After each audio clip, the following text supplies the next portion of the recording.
Greetings, people of the interwebs, Jake here. So, I can tell by the title of the video, doing things a little bit differently, because after my reviews of Season 2 of Rings of Power, that was a chore to get through. And if you have watched the reviews, you'll know my thoughts. For those of you who maybe this is your first time watching a video here in the channel, minor spoiler alert, didn't care for Season 2. It was garbage, much like Season 1. However, to change things up a little bit, rather than just completely trash on the show, like I did through my Season 1 review and then my Season 2 review, basically episode by episode, I decided I want to do a video on the positives. Because even though this show is a dumpster fire, there are some good moments. They're few and far between, but there are some.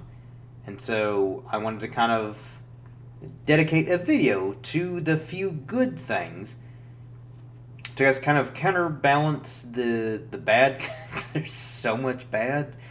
But again, I do want to acknowledge and give credit where credit is due. There is some, tiny little bits of good, and I wanted to acknowledge that. So, basically this video is, and I'm mostly going to be focusing on Season 2, just because that's the most recent season. Just wrapped up a couple of weeks ago.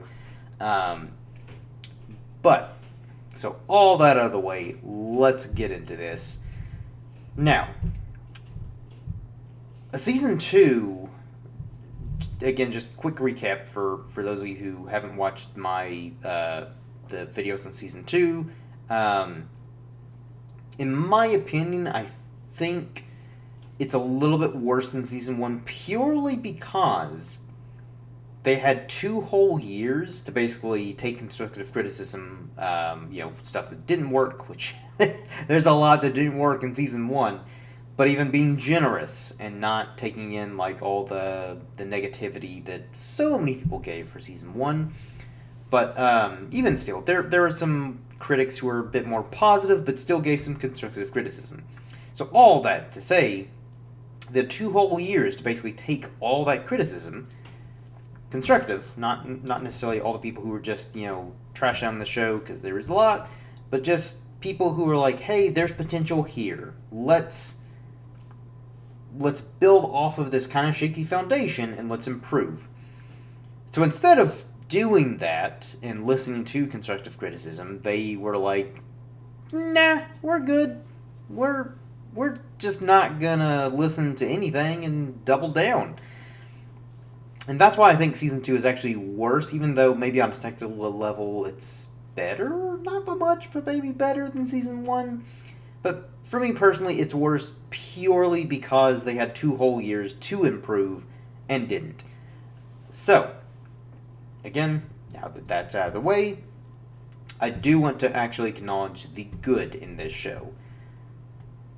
Now, a lot of Season 2, the good elements, primarily for me, were on the scenes with Anatar, Sauron and his Anatar guys that he used to deceive Celebrimbor, the Elves of Eregion, and Celebrimbor himself.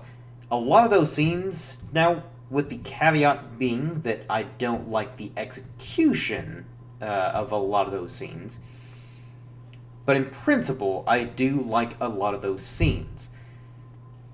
And I guess, again, I should probably add another caveat that's saying that, the good scenes with those are still, compared to other shows, relatively not great. However, in the Rings of Power terms, brilliant. Because I wasn't sitting there just cringing or fuming with rage at how egregious the lore changes were.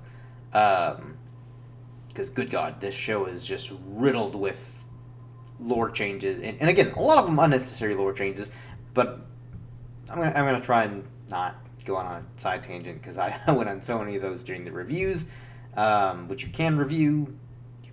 Sure, you can review those. Watch them and review. Give your comments. Are they good reviews or not? But you can watch my reviews to get my more thorough thoughts on seasons 1 and 2, mostly season 2, because season 2 I did, episode by episode, basically. But, again, by Rings of Power standards, those scenes are great. And again, I will also acknowledge that there are lines of dialogue that Anatol and Celebrimbor had throughout the season that I thought were actually genuinely good. And that's where I think this show really should have focused on. Because I think,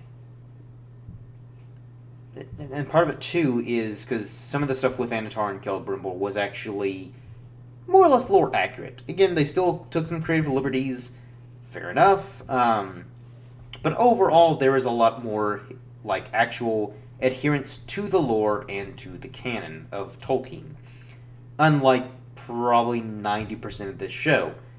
But all that to say, that 10% where they actually are adhering to the lore, more or less, and seem to be putting in actual genuine effort to adhere to the lore and the canon that Tolkien actually did right, because Amazon seemed to be under the impression that there is no canon for Tolkien's lore. That's a whole other video and a whole other thing, which I'll gladly do a video on if you all want, because that's a whole that's a whole other thing. I want to try and stay on topic here. But for that 10%, where they do actually are more or less adhering to the lore, to the canon of Tolkien's lore, to what he actually wrote, there's nuggets. There's actual, tangible nuggets of stuff where I'm like, okay, that is actually good. I can see where they're going off of. You can build off of that. Unlike a lot of the unnecessary, the whole Harfoots and Stranger storyline from both seasons 1 and 2 was completely unnecessary. Doesn't add anything to story. You take that out and completely, it doesn't change the story at all. In fact, it might actually improve it because no one seems to care about the Harfoots. No one cares about the Stranger, a.k.a. Discount Gandalf, who shouldn't even be there because he's 3,000 years too early. Same thing with Saruman and the other wizards, and the Balrog. Oh, there's so much that just bothered me. But that 10%, again, there is that 10% where I don't know if it's the right writer was involved or someone actually had their chance to speak up and be like, hey guys, so I know you're doing your own fanfic over here, but this is actually supposed to be based off of an existing IP. Let's try to do that. And maybe they got lucky that day and managed to actually write decent dialogue and managed to actually, again, adhere to the lore, to the canon. And those scenes between Anatol and Celebrimbor were overall fairly compelling. Some scenes more so than others, especially I feel like the last episode with Celebrimbor and Sauron I thought were actually some of the better scenes in the entire series as a whole in the first 2 seasons. And again, there could definitely be improvements, but overall I still thought those are the more engaging aspects of season 2 and of all of the first 2 seasons, because really season 1 was completely unnecessary. It didn't really add anything. It didn't really contribute, whereas season 2 felt, again, there was still a lot of deviation from the lore and a lot of this unnecessary just subplots and side stories that didn't really go anywhere or had concluded but didn't really have a good satisfying payoff. But again, had they actually focused on what Tolkien wrote, maybe this is just me being optimistic, because I try to be, an optimist in general throughout life. Also should have turned my phone off, or on silent during recording, but, it's Rings of Power, couldn't be bothered. But all that to say, and I think that's another thing, too, with this show, is had they focused on fewer characters, not added as many subplots and all these other characters, I think this show could have been decent. I don't think it would have been like obviously to like the level of the Lord of the Rings trilogy because that's I don't think that will ever be matched. I would love nothing more than for future movies, shows, anything set in Middle Earth to be of that quality as the Peter Jackson trilogy of Lord of the Rings, or even better.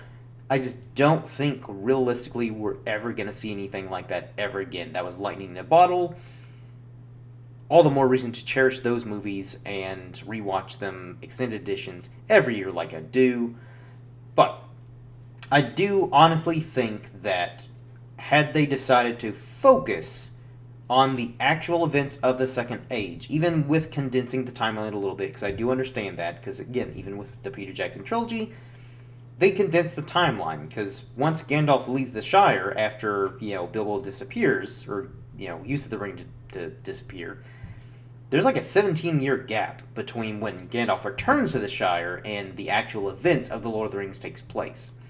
But in the movies, they condense the timeline, and it still feels like enough, like a decent amount of time passed between like the different events, so it can be done. And again, the Second Age, if I recall, is the longest age in Tolkien's Legendarium that he wrote. He just didn't write a whole lot about the Second Age compared to the first and the third, which first is my personal favorite, but that's a whole other thing. But I do think that had the writers and showrunners, maybe if they were more experienced and more talented, had they actually focused on the Second Age and what Tolkien wrote, while still taking some creative liberties, could have actually written a decent show. Maybe even good. But instead they decided to do their own fanfic. But I do... Again, the scenes with Sauron and Anatar, not all of them were great. Sometimes it felt like they were like a old married couple bickering about just kind of trivial stuff. And again, that's where I'm kind of going back to the point of the execution of some of those scenes weren't always the greatest, but in principle they had something there. There was that nugget of, again, they're actually taking something from the lore, the source material, the canon, and doing an okay job of adapting it. Like I do like that Anatar and Celebrimbor have kind of established this nice bond with each other, and even when minor spoilers if you haven't finished season 2 or if you even bothered to care. So at the end of season 2, Sauron kills Celebrimbor, slightly different from how he dies in the books, but he does end up killing Celebrimbor and sheds a tear afterwards. Now, I guess you could interpret it of like why shedding a tear, maybe because like in the show it seems more of like because they're trying to humanize Sauron a little bit more, which I think is a little bit of a mistake.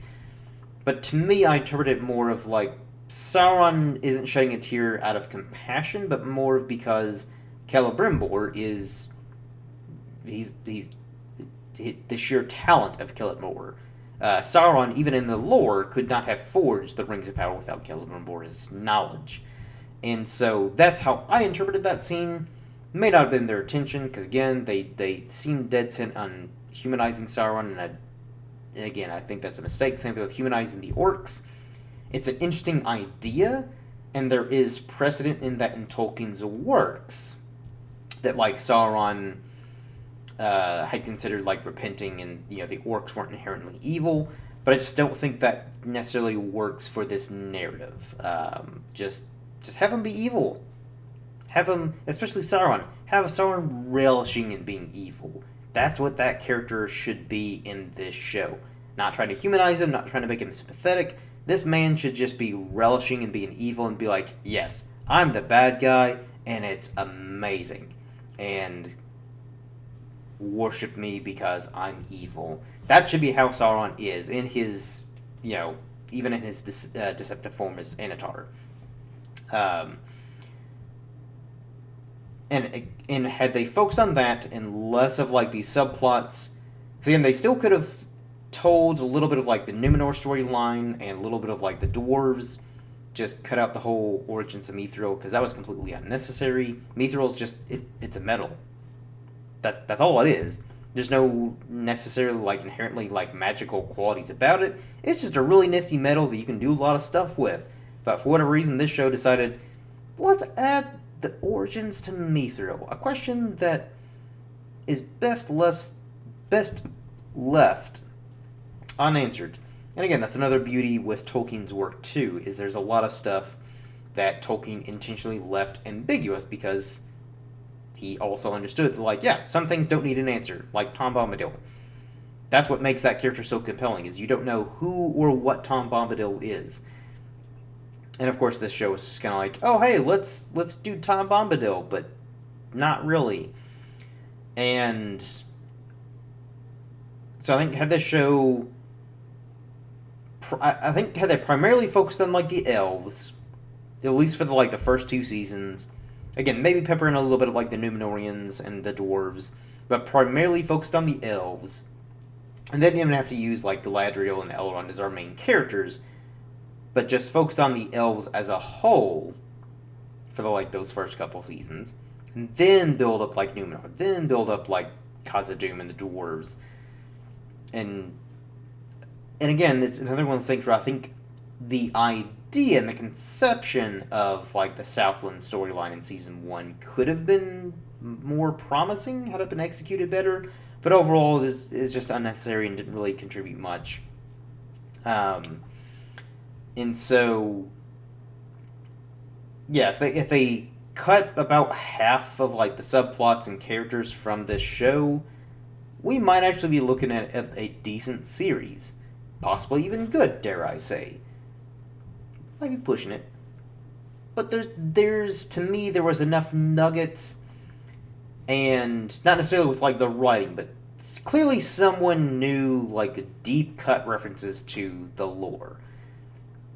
Because actually one of my favorite scenes is in season 1 where Galadriel and Sauron are in prison in Númenor, and there's a statue of Uinen. So Uinen is one of the Maiar of the sea. So basically servants to Ulmo. Ulmo was basically like the Valar, god of the seas. And Uinen is one of his servants. And it's such a small scene, and you only see like the statue of Uinen for like probably not even 30 seconds. But as soon as I saw that, I knew who it was. I was like, damn, whoever was like the set designer, or whoever was involved with like writing up this scene, they knew their shit, and they should be the ones writing this show instead of the people actually writing the show. But it's the little details like that I really appreciate in this show. Again, same thing with like season 1. In Númenor, there's scenes where it shows I think it's like a tapestry of like Beren and Lúthien. They're not mentioned specifically because I don't recall off the top of my head if Beren and Lúthien are mentioned in the appendices. But even if they are, I'd still appreciate the fact that like someone like clearly read the source material, they were familiar with it, and they added these tiny little details for the lore junkies like myself. And again, maybe had those people been more heavily involved with the script writing and show running, maybe this would be a much better show than what we got. So, I don't know. My rambly thoughts aside, I guess is my way of kind of saying that I think as sparse as there were nuggets. There were fragments of good stuff in this show. I just think it took a more experienced showrunners, writers, and just, I think, an overall creative team to take those nuggets, those fragments of good stuff, to kind of hone and refine them to make a better product than what we got. Again, this is all my personal opinion. If you like Rings of Power Season 1 and 2, more power to you, and I truly do hope that even the people who did like Seasons 1 and 2, who maybe weren't familiar with the books, will love this show enough to where they'll read The Lord of the Rings and The Hobbit and The Silmarillion, which Silmarillion is my personal favorite, but I hope that they'll like this show enough to delve into the books, and just, there's so much great stuff that Tolkien wrote. And so yeah, if you loved Rings of Power, again, more power to you. You're definitely a minority, more power to you, regardless. Like what you like. I'm not going to judge. However, I do think most people would agree that regardless of how you feel about Rings of Power, we as fans deserve a little bit better than what we got. But yeah, those are my rambly thoughts on the few good things in Rings of Power, and I think how they could have, had they just focused on the actual lore, the actual canon, the stuff that Tolkien wrote, we might actually be looking at a decent show instead of one that will be forgotten after like a couple months. Much like season 1 after it released. Didn't really pop within the cultural zeitgeist. It just kind of, it came and went, and then came and went again with season 2. Those are my thoughts. Leave me your thoughts below. Do usual YouTube stuff, like, comment, subscribe, all that jazz, and until next time, everyone, cheers.